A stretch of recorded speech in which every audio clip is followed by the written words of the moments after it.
was wrong. I was wrong. And it's hard for me to admit I was wrong, but I was wrong. Where do I even go from here? I was so wrong. But was I wrong? Yeah, I was wrong, okay? What I said in that video, no, I wasn't wrong about any of that stuff. I wasn't wrong at all about any of that stuff in that video. I stand behind everything in that video. Still do. But I was wrong about one thing. I was wrong in the sense of I didn't finish the video. It wasn't a finished video. The reason it wasn't finished was because sometimes videos like that get to be so negative. It was just a voice for people. That's all it was, right? It was a voice for you guys. It was a voice for guys that grew up like me. It was a voice for you guys struggling like I did. It was a voice that I don't think gets heard enough. And I don't apologize for that. What I apologize is for this. Man, did I even give y'all a glimmer of hope? Well, that kind of missed. I kind of missed on that part of it. And so there is one, guys. I promise you there can be one. Because if I did it, anyone can do it. I promise. So here's the story. Here's the background to why I made the video and to where I missed. I missed a little bit. I missed this one important part of the whole video was, can you make it? Can you still make it? Like, can you overcome all that? And you can, okay? So, where am I at now? Yeah, I'm back home. And this is where it all started. This is kind of, obviously I fished way before here, but bass fishing, it started right here on a nasty, nasty summer, rainy day, okay? It was probably about May, actually. It probably wasn't even summer. But it was raining, pouring down rain. And I came in here every single time it rained and I crappie fished.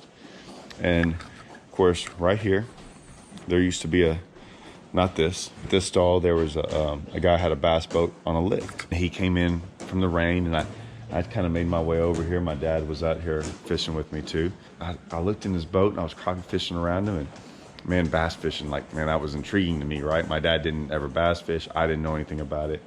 And the guy was right there and he said, he had all these worms, auger tail worms, man. Had them all on the front deck of his boat. He started worming in here around these boat stalls, like worming. And I was like, all right. And as he's worming in here, I was like, hey, like, you ever catch anything in here? And he's like, oh yeah, I catch them in here all the time. And I'm like, what? You know? And I'm like, these mythical bass I'd been hearing about, right? But I just no one had ever told me anything about them. He said, oh yeah, man, I was catching them one after another right over here. And I was like, really? He's like, yeah, man. So he got me over there, and I had a rod, not a crappie rod. I had a regular rod for, I'm sure, catfishing or whatever I used to do, white bass fishing. And he said, hey, man, go over here. And he rigged up a Texas rig worm for me, gave me 2 worms, and I'm talking about pouring down rain.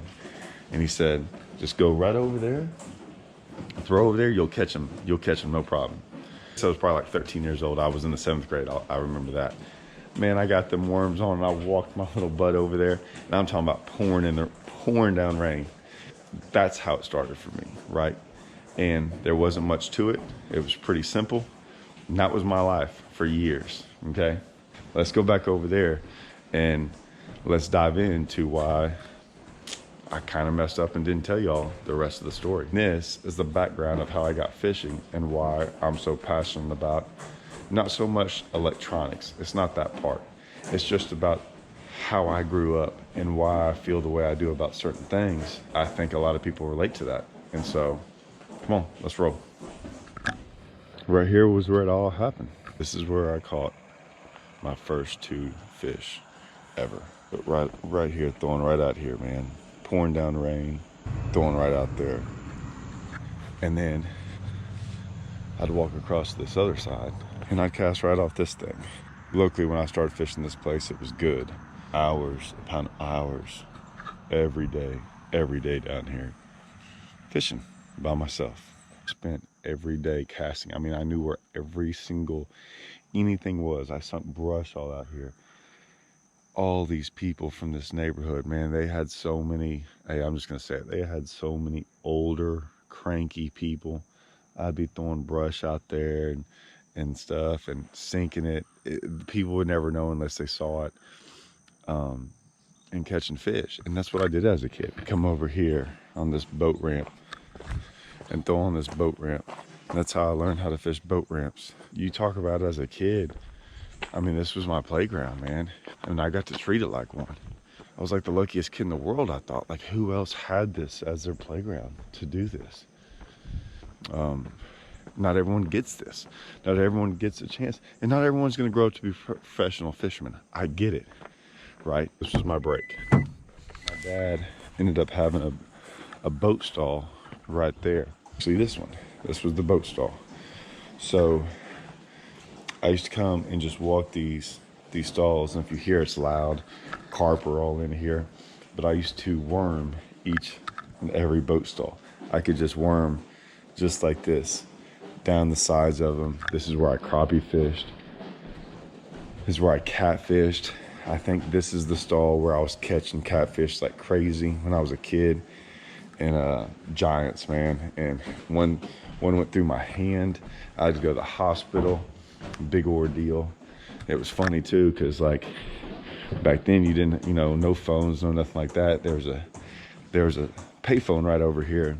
Like I said, my dad was cheap, like cheap. I can't make this stuff up, right?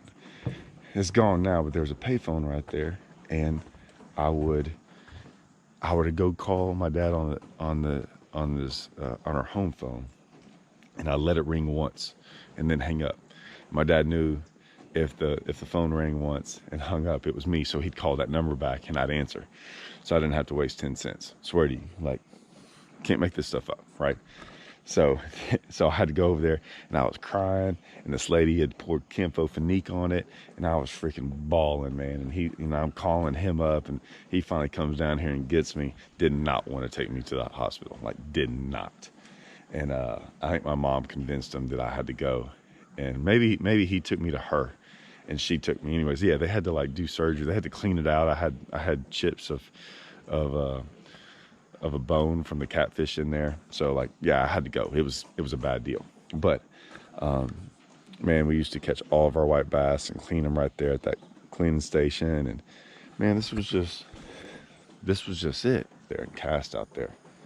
And I'd cast I knew this whole thing, like, and I knew every single technique to some point. I've wormed it 1,000 times, and I'd come back out here and I'd Carolina rig it, and I'd crank it.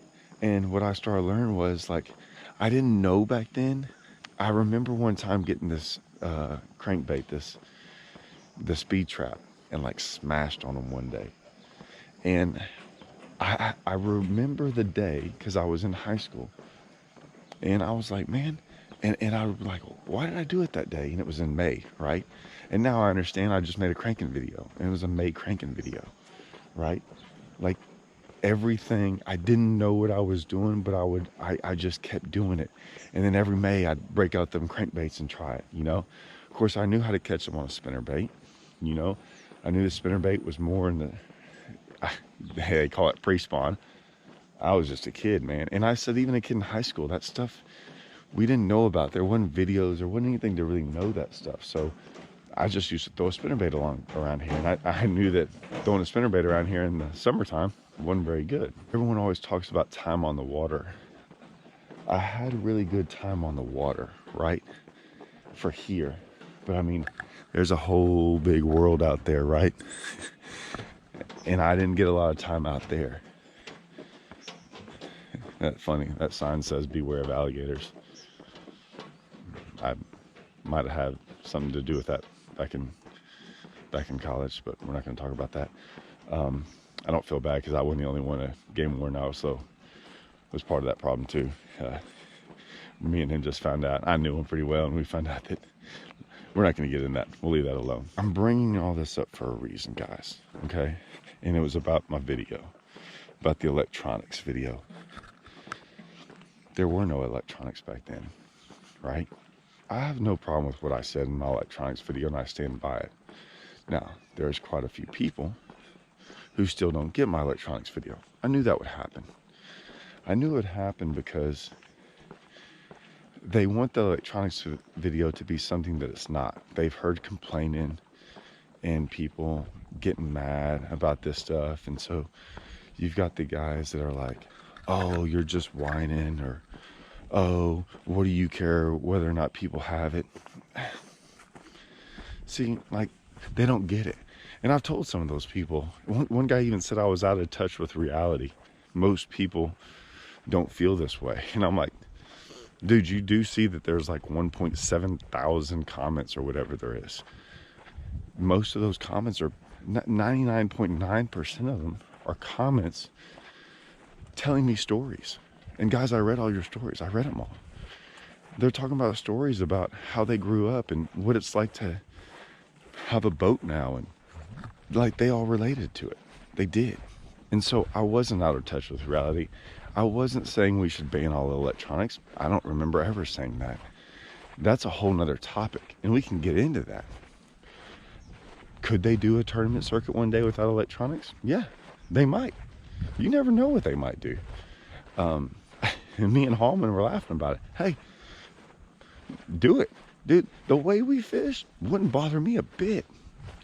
But I'm also not, you know, pushing for it. But yeah, this was my view, guys. Like, this was my view.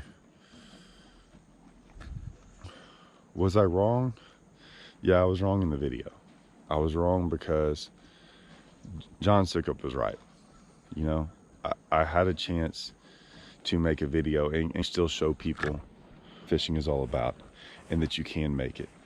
And I agree, like, I can't put everything in a video, right? And even after I watched the video, I didn't want it to come off just so negative. And it wasn't supposed to be negative. It was just really a question, right? Where are we going with it? Like, where are we going with this, with our sport? Because this sport for me was right here. Just a little kid in his fishing rod walking around. Like, that's what it was for me. That's how I learned everything. And I just don't know where we're going from that. For all you guys working overtime to make that boat payment, for all you little kids out there, like, still trying to, like, make it in the sport, you can still do it like I did. Am I fishing a professional circuit right now at the moment? No. But I've also made a pretty good career in fishing, and I've figured out how to turn it to where I don't have to fish the pro circuit right now to make a living. I don't have to be relied upon on some sponsor every year worrying whether or not he's going to pay me, whether or not I have to travel up to New York to cash a check. Like, I've lived that, and I ended up staying around the fishing game and figured out a way to make it. So you can make it, guys, and that's what this video is about. Like, you can make it. There's so many different avenues that you can take to figure out how to be in this game. And let me tell you something.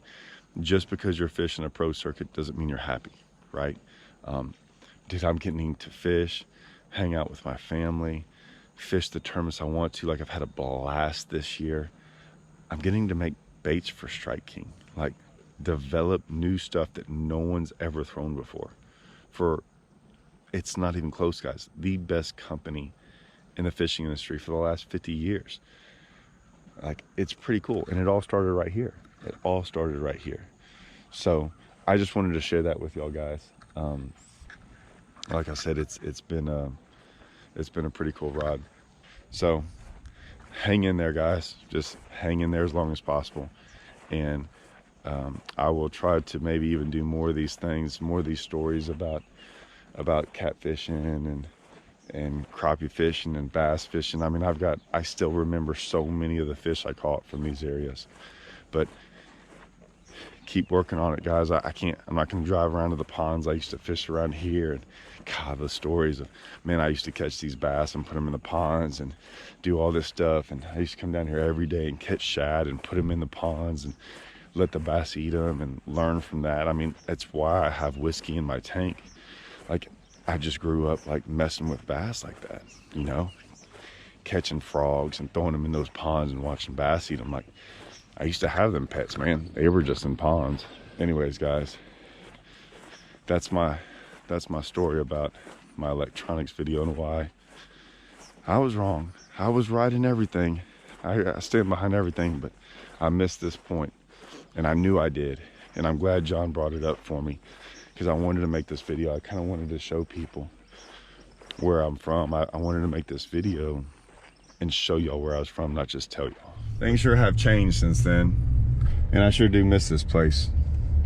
I mean, lots and lots of memories, man, about this whole little place I got to spend a lot of my childhood.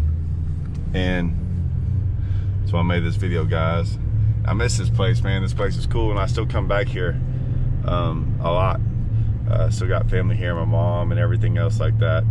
Just don't usually go down there fishing off the bank as much anymore. This place ain't as good as it used to be. It's really gone downhill. Poor old Livingston just ain't the same. I mean, it's really bad, like really bad. Like everyone from around here is like, hey, don't even fish. And it's sad, man, because like I wonder if some kid would also had an opportunity like me. It's kind of hard to learn things when you can't catch one out there, but hey, you never know though, man. Some kid might figure out how to catch them so much better because it's so much harder, and become some classic champion from out here. You never know, man, what you have. So keep fishing those ponds, keep searching out those places where you might be able to fish. Maybe you'll meet someone, you know, a friend or something that lives in a place like this that you can go fish. Yeah, so anyways, I'm out. I got soccer games to go to. My life's different now. But next week,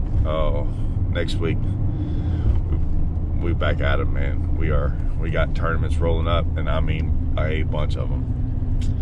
I'm gonna be knee deep in tournaments, knee deep in fishing, knee deep in these videos. See you guys.